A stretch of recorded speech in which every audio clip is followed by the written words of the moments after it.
Quite a few years back, when I was practicing, it occurred to me suddenly, what if I took the sequence of thirds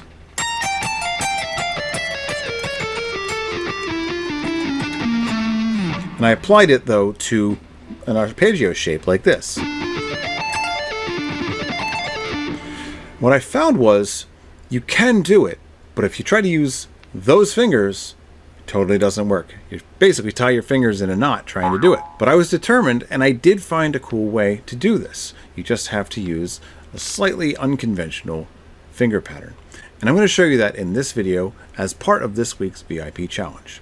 Let's take a look at what would happen if you tried to use this fingering for that pattern. I'm going to start with an upstroke, by the way, which is just going to make it a little bit easier.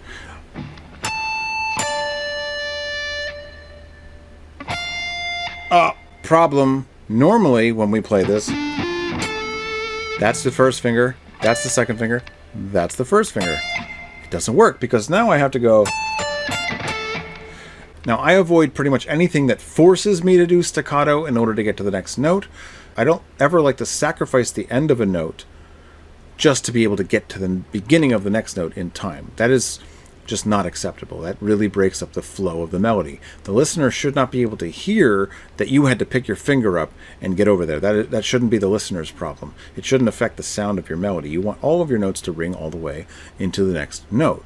And so, to solve this problem, I realized, obviously, I'm not going to be able to use that finger. If it had at least been the same fret, I could theoretically roll to the next note and just not use the tip of the finger here. But that is not the right note.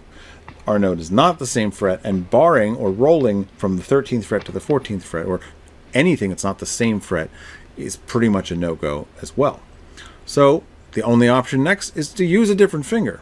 So this is the fingering I did find. You start the same way, still here, but now you use your middle finger. Now you have to use the next finger, because normally that was the middle finger. So now the ring finger. Now use your middle finger again. Now your first finger can be here like it normally would be. And what I usually do is I just sweep right back across. So what I think really helps here, though, to keep track of this and get this into motion right away, at least for this minor arpeggio, is take a look at every second note. It's the middle finger almost every time, except for the fourth set of notes. And then here's the pinky.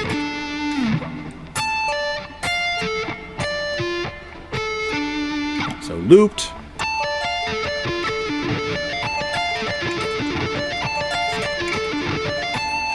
Right? It loops really nice right back into itself. So that's basically how it works out for this minor arpeggio. And I'm going to basically be using this same format, root, third, fifth, root, third, fifth, in that order for the major and the diminished arpeggios. Now there's also an additional major arpeggio shape which is coming from another inversion. So it ends up being third, fifth, root, third, fifth, root.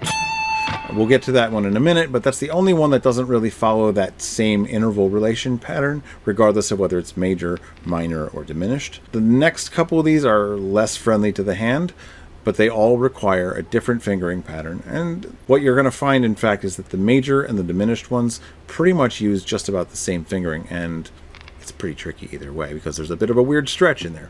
Let's take a look at major, okay? And I'm actually going to do all of this from D as the root. Okay, so you can kind of see how these three shapes are related to each other in relation to the notes that are in common in each case. So I'm going to go into D major next. We know what D minor was. D major is going to be a lot of the same notes, but one note, the third, is going to be different.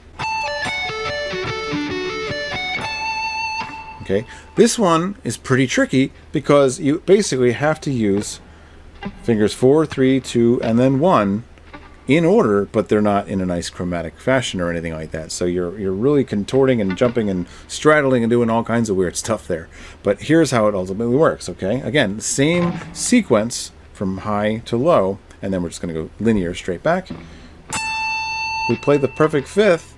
It's like a power chord with your two most awkward fingers, pinky, ring finger.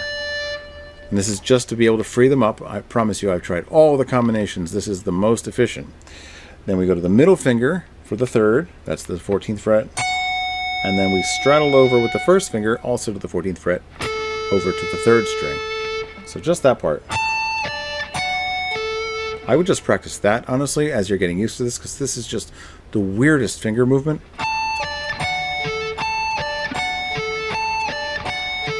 Getting that big wide stretch in there, but then cramming these three fingers together, it's just so weird, and it just takes a while to get used to. But anyway, now we're kind of getting to the same fingering we would normally use for the sweep.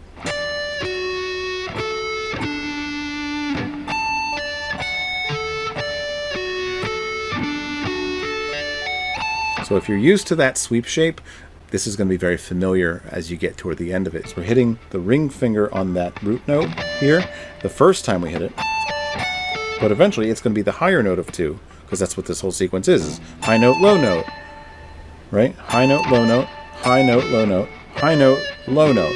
It's really basically just those first 4 notes, though, that are weird fingering. After that, we're pretty much just using your standard major arpeggio fingering that you would normally use for the regular sweep.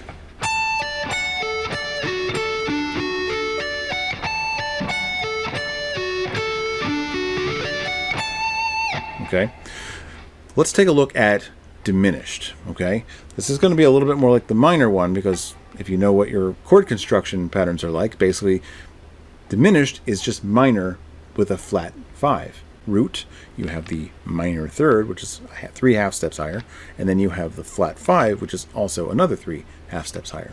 So instead of, it would be, instead of A natural, we have A flat. All right, so this is actually going to kind of be the same fingering as what we just did with the major one, but now the stretch is a little bit different.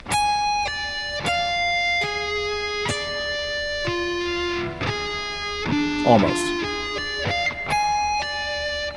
Still going to be 4, 3, 2, 1 in terms of the finger order. Pinky, ring, middle, index.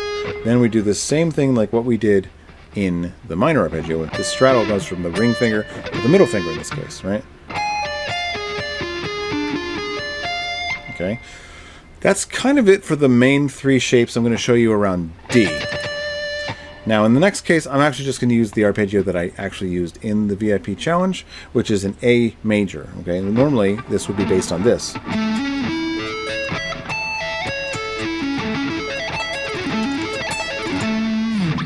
Except I'm not going to actually play that low root note. So that's A, that's the root.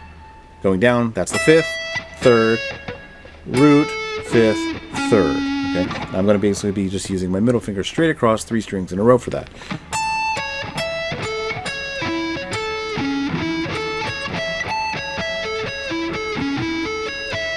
The one kind of cool thing about this one is it doesn't use an alternate fingering. You can actually use the normal sweep picking fingering for this one. So, bravo, right? So, now, let's put it all together. Here is this week's etude.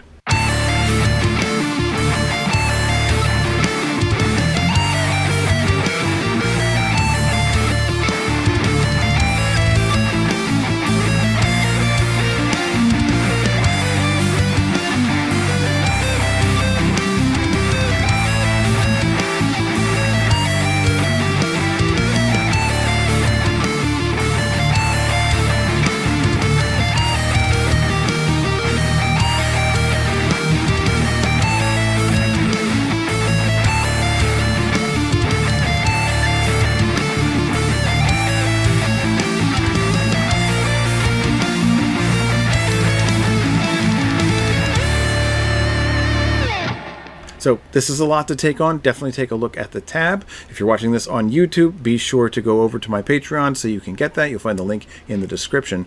But the whole thing is really just those same 4 arpeggio shapes.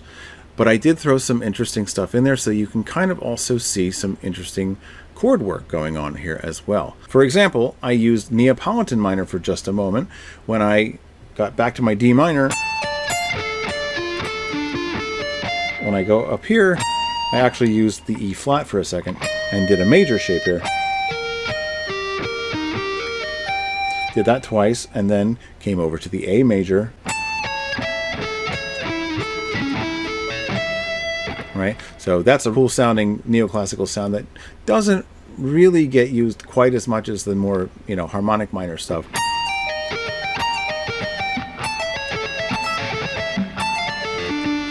Right? So I incorporated that into it, as well as a couple of chromatic passing tones that are sort of borrowed tones from other keys, that very much in the style of Bach and other Baroque composers.